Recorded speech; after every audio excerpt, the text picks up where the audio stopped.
माँ जी चाय। अरे हाँ हाँ बहू, ला। अरे बहू, समय पर चाय नाश्ता सब कुछ तो देती है, लेकिन समय पर एक बच्चा नहीं दे सकती।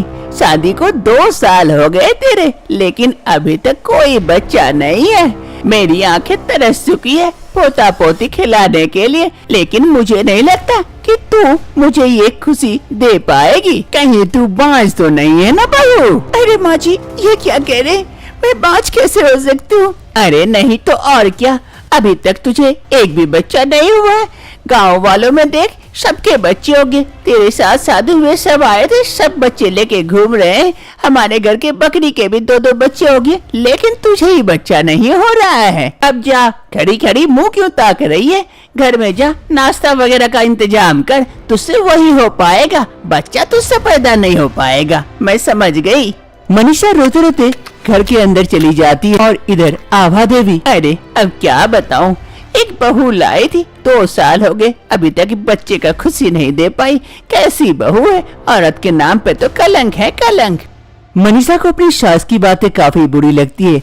वो रो रही होती है कमरे में और खुद को कोस रही होती है। तभी उसका पति किशोर घर आता है। मनीषा को रोते देख उसके पास पहुंचता है। अरे मनीषा, मनीषा क्या हो गया, क्यों रो रही हो? अरे किशोर, अब मैं क्या करूं? रो नहीं तो और क्या करूं? हमारे शादी को 2 साल हो गए, लेकिन अभी तक कोई बच्चा नहीं है। अब तो सासू माँ भी मुझे सुनाने लगी है कि मैं बाज हूँ। अब तो मुझे भी लगने लगा है कि सच में क्या मैं बाज हूँ, कि मैं एक बच्चा नहीं दे सकती, माँ बनने का सुख प्राप्त नहीं कर सकती। किशोर, अब मैं क्या करूँ, तुम भी बताओ। अरे ना मनीषा, ऐसे रोआ मत करो, ऐसे मत टूटो। देखना, ऊपर वाले के घर देर है अंधेर नहीं, वो जरूर हमारी मनोकामना पूरी करेंगे। तुम्हें बच्चा जरूर देंगे, तुम्हें माँ बनने का सुख जरूर प्राप्त करेंगे। लेकिन कब किशोर, कब? 2 साल तो हो गए शादी को, और कितने साल इंतजार करूं? अरे मनीषा, तुम एक काम क्यों नहीं करती? मैंने सुना है कि पड़ोस के गांव में एक बाबा जी रहते हैं, वो सबके रोगों का इलाज करते हैं।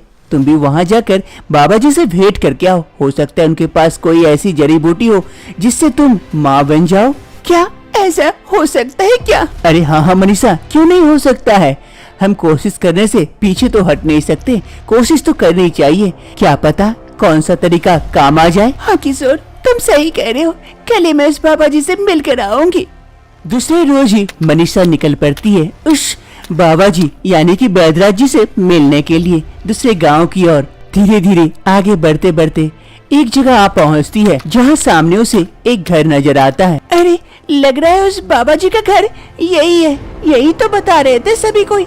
अरे हाँ, यहाँ तो बोर्ड भी लगा हुआ है, बैदराज। चलती हूँ अंदर। ऊपर वाले अपनी दया बनाए रखना, इनके पास मेरे इस रोग का इलाज हो और मैं माँ बन जाऊँ, इतना कर देना। मनीषा धीरे धीरे उस घर के अंदर चली जाती है बैदराज जी से मिलने के लिए। बैदराज जी अंदर कमरे में बैठे हुए थे, वहाँ मनीषा पहुँचती है। नमस्कार बैदराज जी। अरे नमस्कार नमस्कार, बताओ बेटी क्या दिक्कत है तुम्हें, जो तुम्हें इस बैदराज के पास आना पड़ा? बैदराज जी, शादी को 2 साल हो गए, लेकिन अभी तक कोई बच्चा नहीं है। सास हर रोज सुनाने लगी है, क्या मैं माँ नहीं बन सकती, माँ का सुख प्राप्त नहीं कर सकती? क्या आपके पास ऐसी कोई दवा है जिससे मैं माँ बन जाऊँ?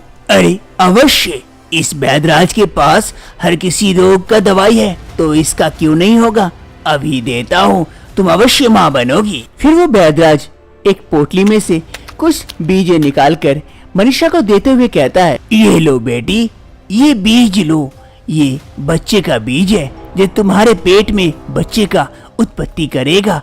इस बीज के खाने से तुम्हें बच्चा अवश्य होगा।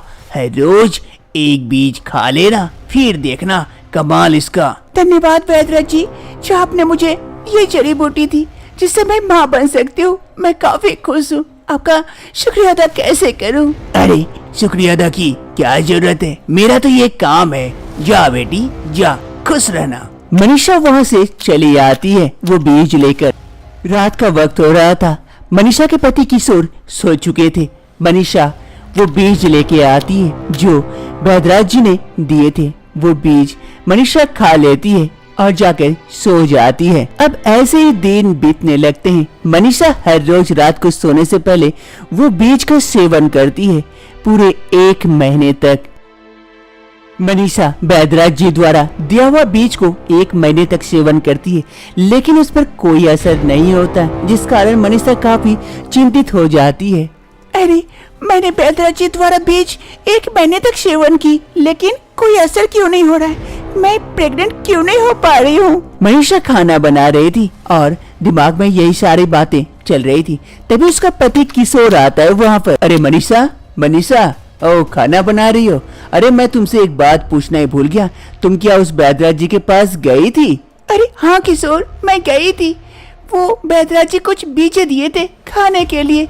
मैं वो जड़ी बूटी वाले बीजे खाई 1 महीने तक, लेकिन देखो कोई असर ही नहीं है। क्या करूँ, कुछ समझ नहीं आ रहा है। अरे लगता है उसके वो जड़ी बूटी वाला बीजों का असर खत्म हो गया था। एक काम करना, तुम जाके दोबारा मिलो, देखना वो दवाई बदल के देंगे, अब पक्का असर होगा। मैं भी वही सोच रही थी, उनसे मिलने की बात। मनीषा दूसरे रोज ही उस बैदराज जी के पास पहुंच जाती है। अरे बैदराज जी, आपने कैसी जड़ी बूटी दी? मेरे शरीर पर कोई असर ही नहीं हुई। पूरा मैं 1 महीने तक वो बीजे खाई।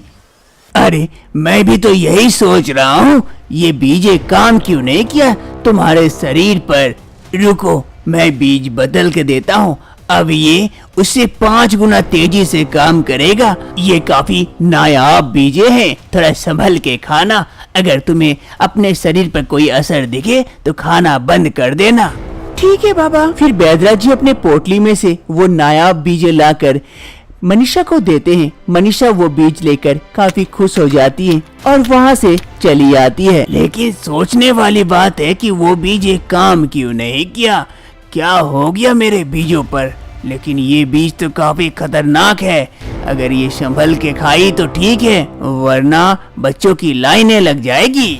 दूसरे रोज से मनीषा रात को अब बाबा द्वारा बदला हुआ बीज खाने लगती है। ऐसे ही कुछ समय बीत जाते हैं, लेकिन मनीषा को कुछ असर नहीं होता है, इसीलिए वो बीज खाना छोड़ती नहीं है और लगातार खाने लगती है। ऐसे ही धीरे धीरे कुछ महीने बीत जाते हैं। मनीषा का पेट भी धीरे धीरे बड़ा होने लगा था। अब मनीषा को लगने लगा था कि वो गर्भवती है। अरे बहू, बहू क्या कह रही है बैठ कर यहाँ? अरे माँ जी, वो बैठी थी, काफी थक गई थी ना, और लग रहा है मैं गर्भवती हूँ माँ जी। क्या पागल वगल हो गई है क्या? इतने सालों से कोई बच्चा नहीं दे पाई, अचानक से कह रही है गर्भवती हूँ। गैस वैस बना होगा, जाके दवाई खा लेना, ठीक हो जाएगा। और जा जल्दी से मेरे लिए 1 कप चाय बना के लेके आ, तो सर पकड़ा हुआ है ऐसे ही। ठीक है माँ जी, अब बैठिए, मैं ला देती हूँ। मनीषा का पेट काफी बड़ा हो चुका था, उसे चलने फिरने में भी काफी दिक्कतें आ रही थी। अब ऐसे ही धीरे धीरे वक्त बीतने लगते हैं। मनीषा का पेट काफी बड़ा हो चुका था, अब वो उठ बैठ भी नहीं पाती है, वो हमेशा सोई रहती है। और अचानक से एक रोज उसके पेट में दर्द शुरू हो जाता है।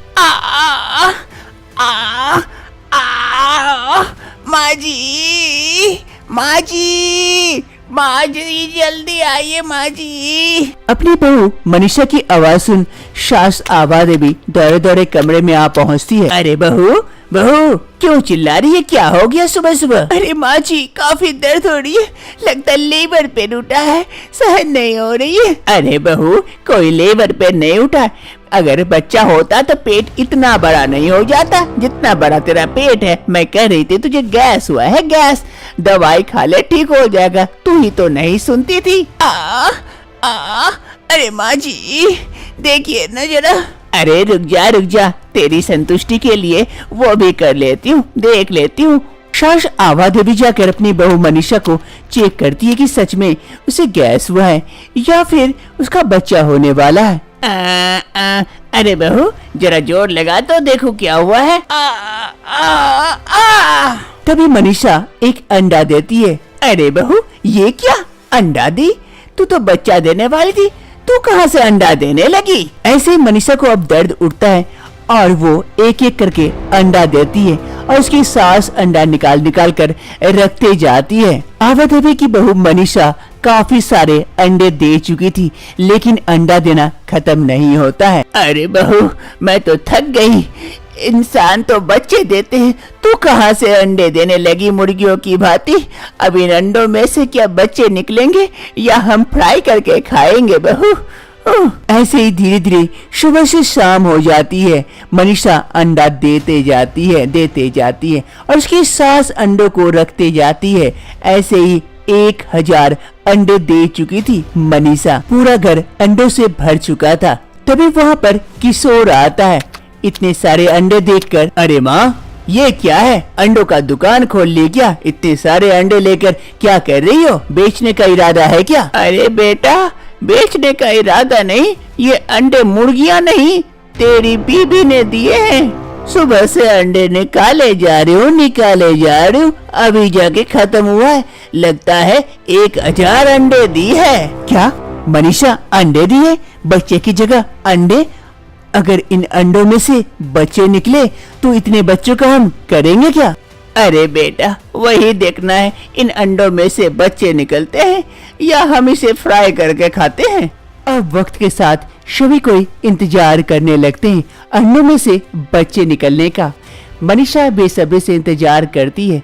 तभी कुछ ही समय में एक अंडा हिलने लगता है और अचानक से अंडा फूट जाता है और उसमें से एक क्यूट सा बच्चा निकल आता है। ये देखकर सभी कोई खुश हो जाते हैं। अरे माँ जी, देखिए देखिए, मेरा बच्चा निकल आया, मैं भी अब माँ बन गई। अरे हाँ बहू, तेरे माँ बनने के साथ साथ मैं भी दादी बन गई।